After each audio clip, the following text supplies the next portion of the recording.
우주과학시대가 도래하기 이전에는 성경을 신화로 여기기도 했습니다.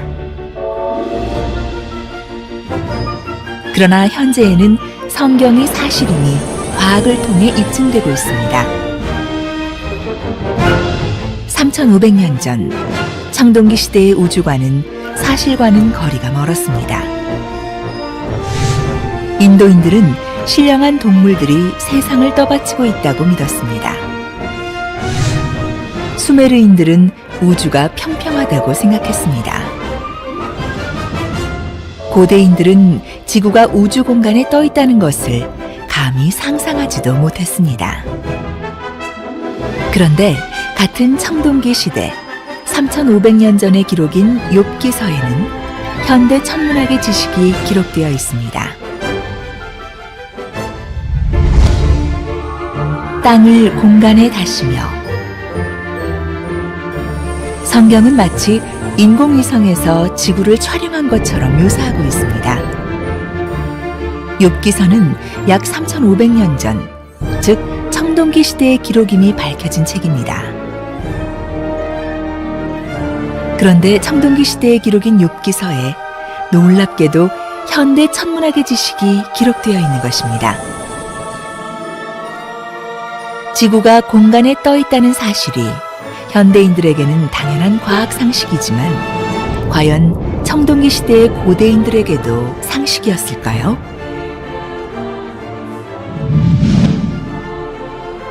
(1687년) 아이작 뉴턴이 만유 인력의 법칙을 밝혀내어 지구가 허공에 떠 있음을 증명하기 전까지 지구가 공간에 떠 있다는 성경의 말씀을 사람들은 말도 안 되는 이야기로 여겼습니다.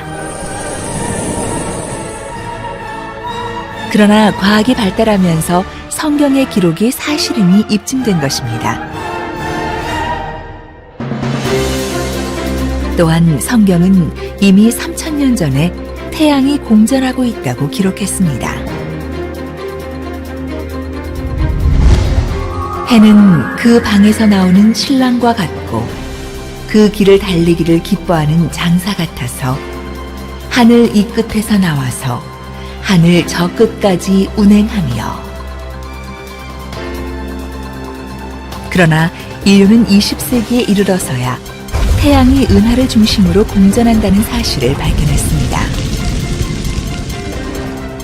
린드블라드에 의해 태양이 초속 250km로 공전한다는 사실이 밝혀졌습니다.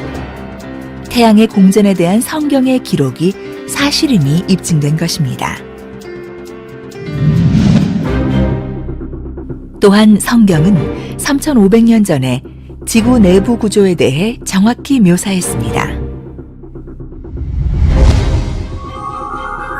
지면은 식물을 내나 지하는 불로 뒤집는 것 같고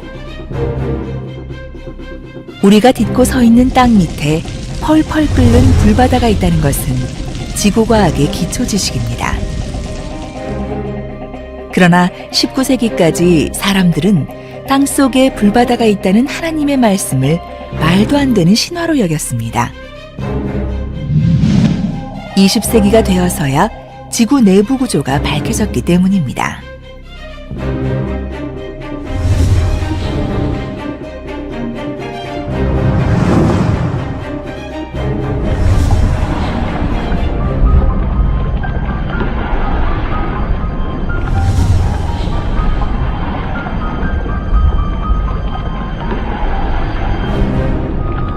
과학의 발달로 성경이 사실임이 밝혀진 것입니다. 그리고 3500년 전의 고대인에게 물의 순환에 대한 지식이 없었음은 물론입니다. 그러나 성경은 이미 3500년 전에 물의 순환에 대해 기록했습니다.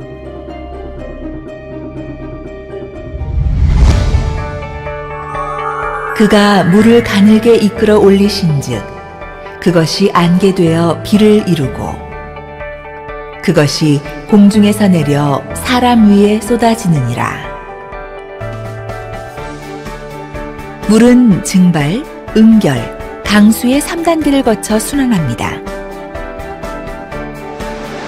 바다나 강으로부터 매일 수백만 톤의 물이 태양열에 의해 증발되어 수증기가 됩니다. 이 수증기가 응결하면 구름이 되고 구름의 수증기 입자의 충돌로 물방울이 되면 비가 내리게 됩니다.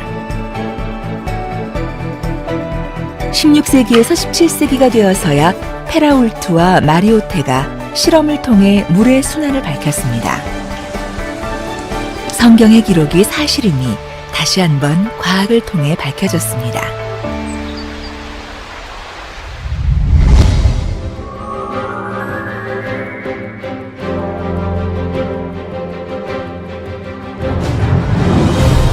인류 역사상 위대한 과학자들은 과학을 통해 하나님의 존재와 성경이 사실임을 더 확실하게 믿었던 것입니다. 우주는 지극히 선하신 하나님께서 질서정연하게 우리를 위하여 만드셨다. 태양과 행성들 그리고 혜성의 아름다운 체계는 이지적이고 능력 있는 분의 계획과 주관 아래서만 가능하다. 그리고 그러한 사실 때문에 그분은 주 하나님으로 불린다. 과학의 발견이 신앙적인 시각에 맞는 우주를 드러내고 있다. 이처럼 성경은 비과학적이 아니라 현대과학을 앞서는 초과학의 세계가 기록되어 있는 책입니다. 전능하신 하나님께서는 성경과 과학을 통해 당신의 위대하심을 충분히 보여주셨다. 문제는 하나님의 부족함이 아니라 우리의 우둔함이다. 성경을 믿으셔야 합니다. 성경은 우리를 구원의 길로 인도하는 유일한 경전입니다.